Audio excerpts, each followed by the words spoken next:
All right, I'm going to walk you through this moose hunt. It was awesome. Here's my take on episode 2. Spoiler alert, if you haven't watched episode 2 yet, turn this off. Go away, watch the episode, then listen to this because I'm going to give a lot of stuff away. I had a lot of fun watching this episode. It's an adventurous episode. A lot of stuff goes on. This is my first episode. Starts at day 1 drop, which starts with me, Dusty, Jake, Sarah, and Peter. 5 of us. So I want to start this off by saying that the wilderness isn't fair. And here's what I mean. When you're approaching drop, you're so keyed up about what the piece of land you get will be like, and there's all the producers and the people who select those portions of land. They talk about how they've gone out of their way to try to make it fair and even across the board, and my hat is off to them. I think they do. I think they try to really make it even, but it's nature that we're talking about. There is no way to make it fair and even because nature isn't fair. There's no plot of land with exactly the same resources or amount of resources as another plot of land. But that being said, I think each person's plot, I'm just enjoying looking at what they had. Oh, that was like my spot, or that was different. He had some high ground and some rocks or whatever. And that's a really fun aspect of it. But several of us probably felt a lot of disappointment reaching our plot of land, and kind of your expectations get crushed a little bit, because maybe if you were, like in my case, I'm expecting some high ground to get up on and look around, and get dry land. It wasn't there. It's a flat bog. That horsetail grass with that swamp, man, it's just a flat, swampy delta. So nature isn't fair. Just keep that in mind. We got to temper our expectations. You go out in the woods. Nothing is fair in nature. Nothing is, exactly equal in this circle of life that gives and takes. There's always a short end of the stick and a big end of the stick. But this episode, I think is really fun. A lot of people are, are you okay? That's embarrassing, that miss on the moose. So I'm going to talk about that. Oh yeah, it's embarrassing, but you got to understand, I knew this episode was coming for months. And I'm fine. I'm happy. I'm happy to share it with everybody. So this is really cool. Anyways, I want to mention some things from the other contestants real quick. I'm just blown away by Jake's firecraft. That flint and steel with his belt buckle. That's next level frontiersman stuff, man. And Dusty, his squirrel kill, and the stout shelter that he starts with. I like both of those things. And I just like Dusty. I want to get Dusty. I'm calling you out right now, man. Make a podcast so we can all hear your voice more. Yeah. So, Sarah and her perseverance, going out and getting that arrow out of the water. That's cold water, man. It's not comfortable. And Peter with, pushing through that wet tinder to make a fire. That swampy ground, all the tinder and all the stuff on the ground was just so wet, man. So, and then me, when I get on screen, I get that first squirrel. I have to say that I shot that squirrel within 20 minutes of getting off the helicopter, that first squirrel. And then, of course, I use the guts to catch a pike. I get a second squirrel, and then, that was all really fun. So I felt like I was doing really well. I want to mention this, drop shock. Drop shock is a real thing, but I didn't feel any drop shock on this one, and it's not that I'm too different from the other contestants, it's just, I think it has to do with some experience before. I've been in a lot of bad situations in conflict zones, war zones, and stuff like this, and so, I felt drop shock many times, so I just think that it's, that helped me on this one to not really feel it. So I hit the ground and I didn't feel any disorientation or shock or whatever. I just, I felt okay to get to it. So yeah, that squirrel, making the quiver canteen, which, by the way, man, that quiver canteen helped me so much. That worked good. I was happy with the bow quiver and all that. And then let's get to this moose hunt. This moose hunt is the big thing, because I'm staying off the chat groups online, so I don't even want to be on there just discussing stuff online. So I think probably there's some chat about missing this moose. How could he do that, maybe? So let's get into this moose hunt. It was one of the most incredible experiences. Yeah, I'm walking down the shore of the river. I see moose tracks heading inland. Now, those moose tracks, you might notice some leaves down in that track. You might think that's a day or two old. At this time, leaves are falling fast. Any leaf that turns yellow, I mean, it's just got a few hours and then boop, it's off the tree, falling down. And so those are really fresh moose tracks. And the leaves had gotten in there anyways, a little sand had fallen down in there. But you could tell by the track in the water that if that track was very old, the water would have sloughed that track shut, you know. So those tracks are pretty fresh. So I go down and I'm standing on this little spot that's the closest thing to a high point of ground, looking around, you know, and what's going through my mind is this meme I had seen, this is dumb, before, of this dog looking out over land, and the caption said, "All of this is mine, I just have to pee on it first." So I peed on it, you know. It just had to happen. I'm standing there and I see way across there, it was pretty far. I'm gonna say 800 yards at the beginning. And I see this black shape sitting there, only a little bit sticking out of the horsetail grass. And I'd noticed some stumps and driftwood logs over there that were dark colored like that before. And so I almost turned away and left. And then something caught my attention. I kept looking and I saw that thing turn its head. And man, sunlight glinted off these moose antlers. If you've ever hunted moose before, this is my first time. If you've ever hunted moose before, you'll get that feeling when a moose turns its head and you just see two giant glints of sunlight off that huge paddle of that moose antler. Oh my goodness, electrifying, electrifying. So the position and the wind is really important here. So I'm beside my river because it's my best walkway, and way across the meadow, if you see on the drone shots, you'll see two sections of lake and a willow swamp in the middle of those, and across all of that is this moose. And so the way the wind is blowing, the closest I can get is probably, I closed probably 100 yards, so let's say 700 yards now. And I can't get any closer without walking out in the open, and he can see me easily crossing the open. Through that swamp grass, you can't sneak. You're wading through it, basically, and through the willows. And if I had circled way around to come in through the trees where he was, the wind would have been right in his face, and he'd have smelled me and headed for the hills. So I'm like, I need to try to call this moose. And for most hunters, that'd have been their go-to move. But for me, you know, I've never called moose before. I've never been on a moose hunt. I've never been with somebody that could call moose before. This is a brand new ballpark for me. This boy shoots at whitetail deer around here with these arrows. So that's my frame of reference. So the only thing I have to go off of was a few years ago in Minnesota, I was grouse hunting and I heard a cow moose bawling for off and on for about a half hour off in the trees. And so I closed my eyes and I tried to draw that sound to mind. I'm like, what was that sound like and how can I make that? And with the moose listening, I couldn't practice and mess around with the sound. So I just kind of thought and then kind of put my fingers on my nose to make it sound really nasally and just cut it loose, you know.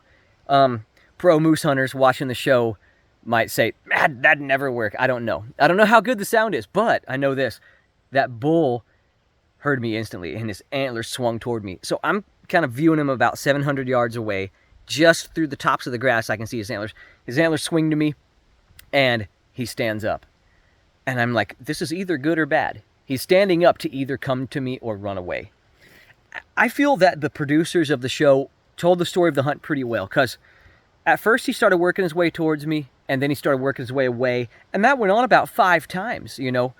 And the whole thing took like an hour and a half, I would guess. It just took a long time. You can't put all that on the screen, but it took a long time.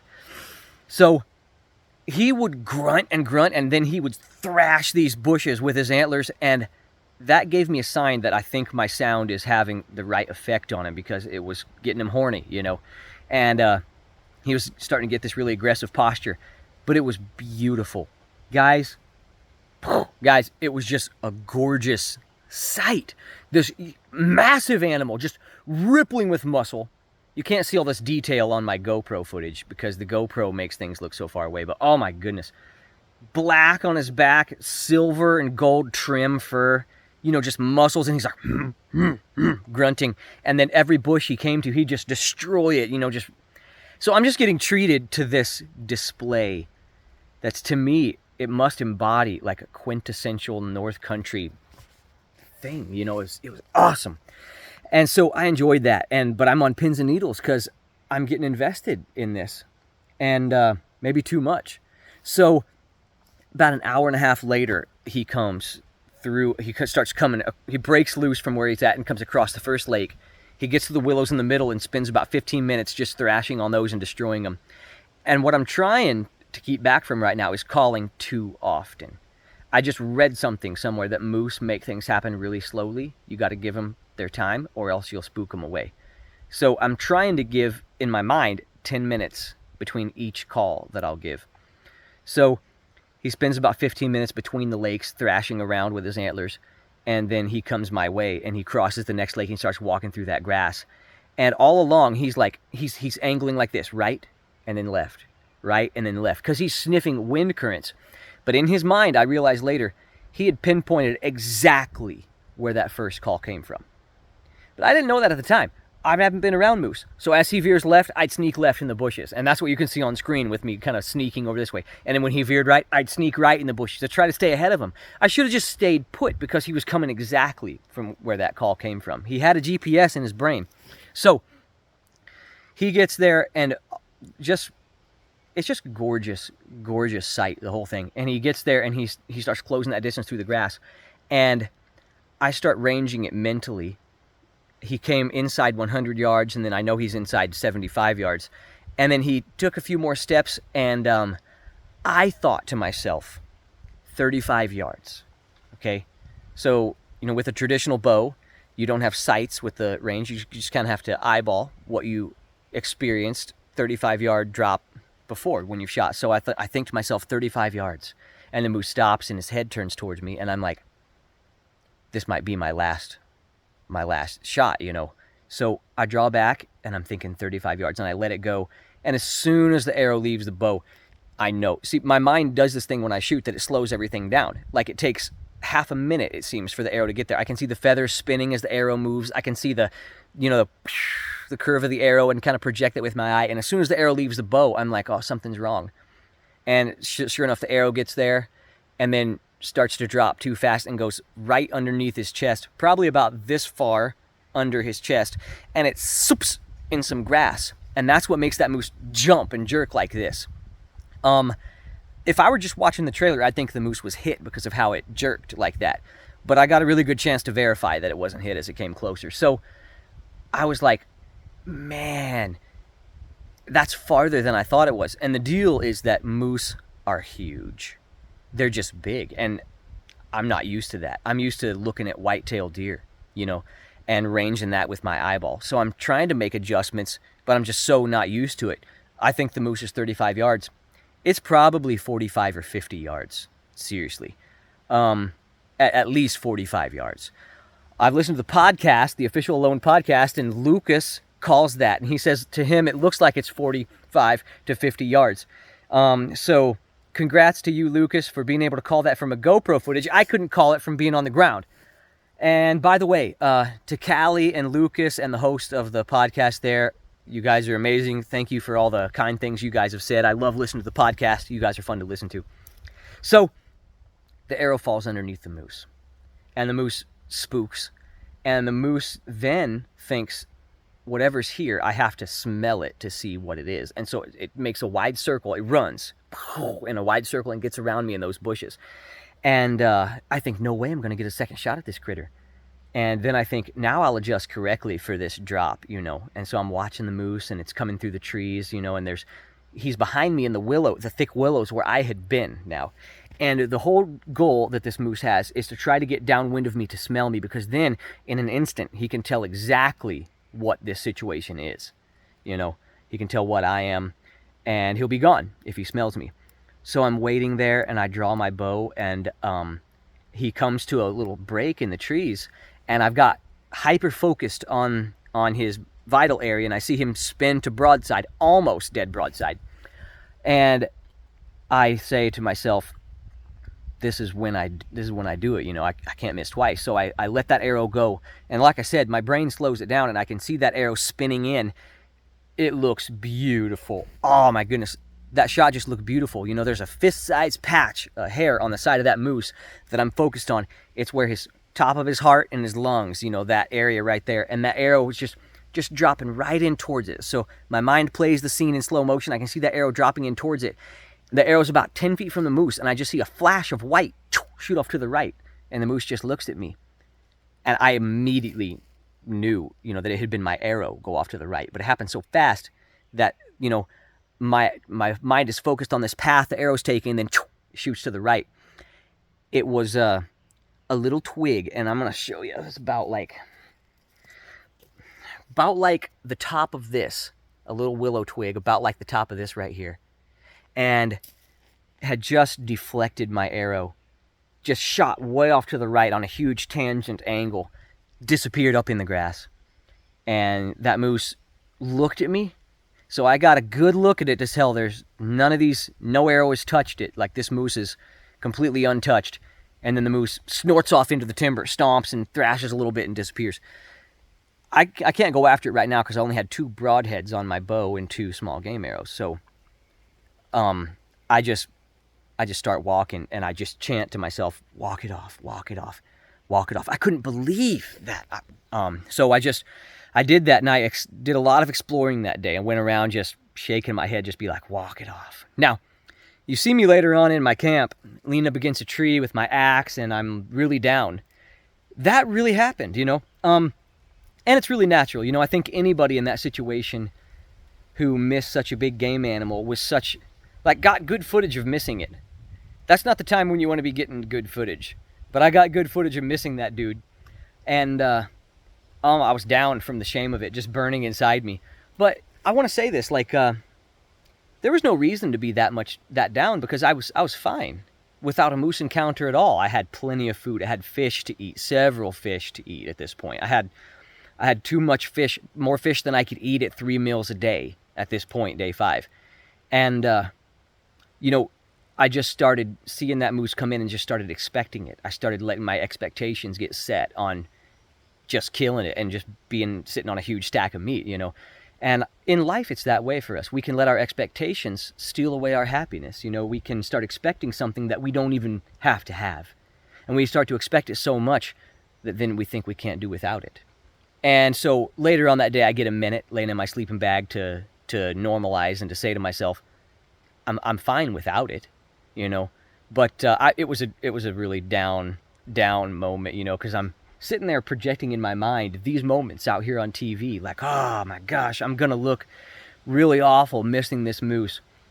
But that's life, and more than anything, that's hunter's life. Hunters' lives are full of successes and disappointments. I'm watching a documentary about a tiger raising cubs in some reserve in India. And that tiger is successful on 1 out of 5 stalks. That tiger does it for a living. That's the hunter's life, and it's the hunter's lot. And I'm proud to just be in that circle. I'm proud to show this moment. I'm proud of the film I got during it. And I'm also just thrilled just to have been able to enjoy that natural wonder spectacle of that moose responding to my calls and snorting and thrashing bushes with his antlers and coming in. It was a treat. It was a gift, like a once-in-a-lifetime thing. Hope it's not the last time I'll see that. And stay tuned, because this season is going to stay exciting. You're not going to want to miss any of it. But I'm thrilled to have shared this whole moose hunt with you guys. It was awesome. It was awesome. And it's just something that I learned to just don't get so down about things that you don't even have to have, but you've got your expectations set on it. Don't get so down. Maybe that's something for all of us. So, hope you guys all really enjoyed episode 2, Opportunity Cost. When I saw the name of the episode, I told my wife they named it that for me, so I felt good. It was a good episode. Keep enjoying them. Keep watching. And keep back here, because I'm going to give more updates like this on cool stuff that takes place. Good luck to y'all.